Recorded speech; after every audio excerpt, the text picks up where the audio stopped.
Why do we have a Department of Energy? In the 70s, we had these long gas lines. The federal government's response was to create this Department of Energy. It had one goal, and the goal was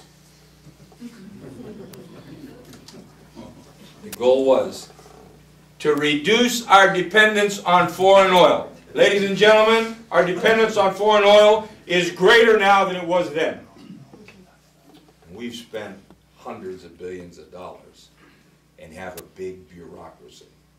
Now let's talk about education. What do we need a Department of Education for?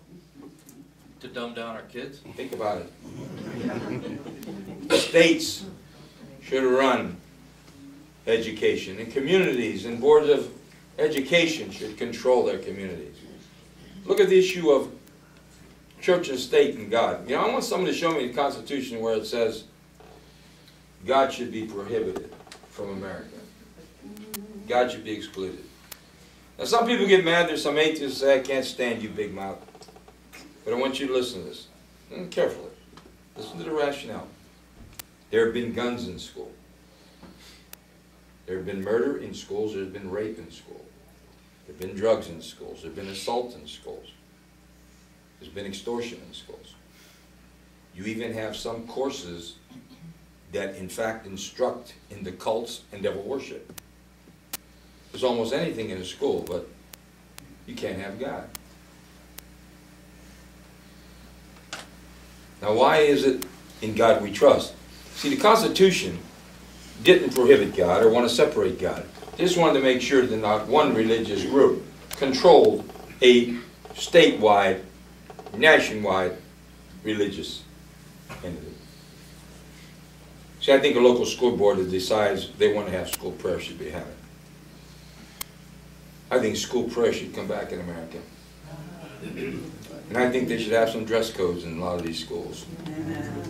I don't care if they don't have a lot of money, go down to Salvation Army and pick up some clothes. I think it's time to get back to some basics. And that is the family. Now, how can the family exist when 3/4 of every family consider divorce and 50% are granted?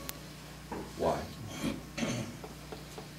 And almost 90% of those problems emanate and develop through financial complications and problems. In fact, one of the biggest problems we have, I don't care what anybody says, some of the minority communities, things are tough. Let's separate. You'll qualify for housing, and I can qualify for assistance, and we'll put them both together. Meanwhile, what do you have? You have children without parents. You have children on the streets. Now, let me ask you something. We like to talk about how bad it is on the street. But let's talk about a society of laws that has produced the environment for this street life.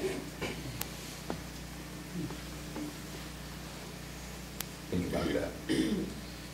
So where we are, I think as a nation, we still have one trade surplus, that's in farming, agriculture. And I think we're now crippling farmers to the point where that's going to stop. We have Australian and different beef coming across the borders without inspection, and our farmers have to jump through hoops. The federal government should stick to the macroeconomic issues and leave the other issues to the state. Now, before I open up for questions here, because I'm looking around the rooms and you look disgusted.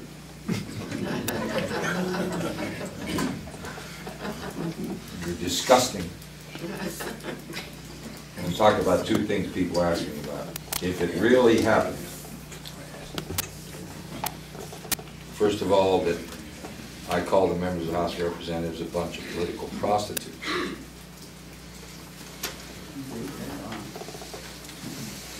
We're having a debate on foreign aid, and I had a 1% cut. And you would think that I was trying to destroy foreign aid. I said, we got people sleeping on steel beds. Let's cut it a little bit.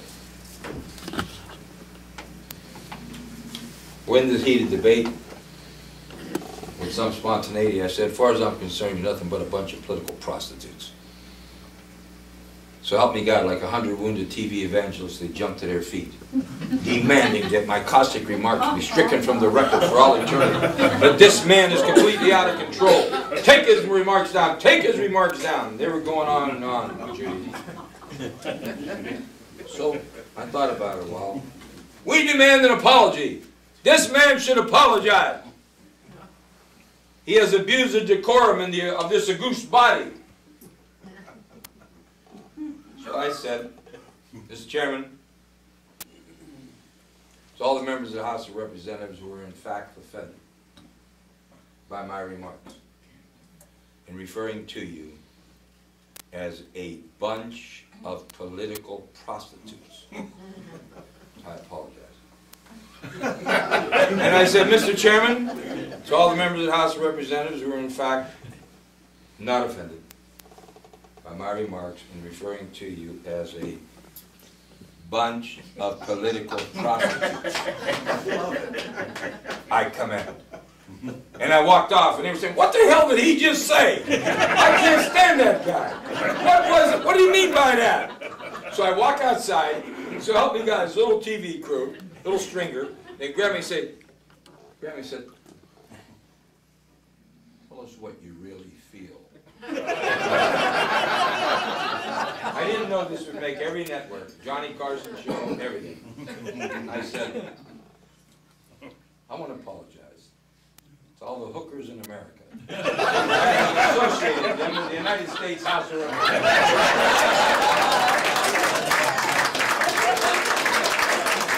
It felt so good. It was my shining hour. The other one I want to talk to you about, you got to hear, because a lot of you probably know a little bit of history. Is I was known for the 1-minute speeches before the House started. And they said, Traficant is just a grandstander.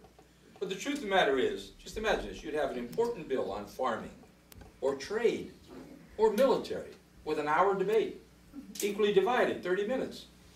Then you'd have Democrats and Republicans, they're for or against. So if you're for it, there's 15 minutes. There might be 150 members who want to speak with 15 minutes. And unless you're a big shot, you didn't speak, right? So I started to speak out when something important was coming up in the 1-minute segment up front, giving my little opinion. And you don't have to spend a whole lot of time. So it got to the point where people were sending me in things to talk about. You know, and they'd send me in ideas and everything. And I'd write these little things, and they say I have a perverted, warped mind. So my staff said to me one day, man, we're getting overwhelmed with messages here. I said, what are you talking about? He said, they want to know when you're going to talk about it. I said, talk about what? He said, Lorraine the Babbitt. I said, what? I said, honest to God, man, he says, everybody's just waiting. This might have been 3, 4, 5 months after the deed. If you're familiar with the deed. Now, in the 17 plus years, Mickey, I never gave a limerick. Limerick is a little rhyme. I just gave a little 1 minute, and everybody, y'all had a little punchline to them, but it made you think. That's the reason for them. Get your attention.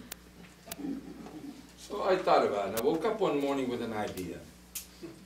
And I start writing with my perverted, sick mind. And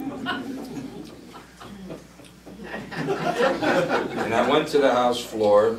And the gentleman from Ohio recognized 1 minute. That's permission extended and advised to extend my remarks. Gentleman from Ohio. When I started out, a silence developed over the gallery and everybody. I said,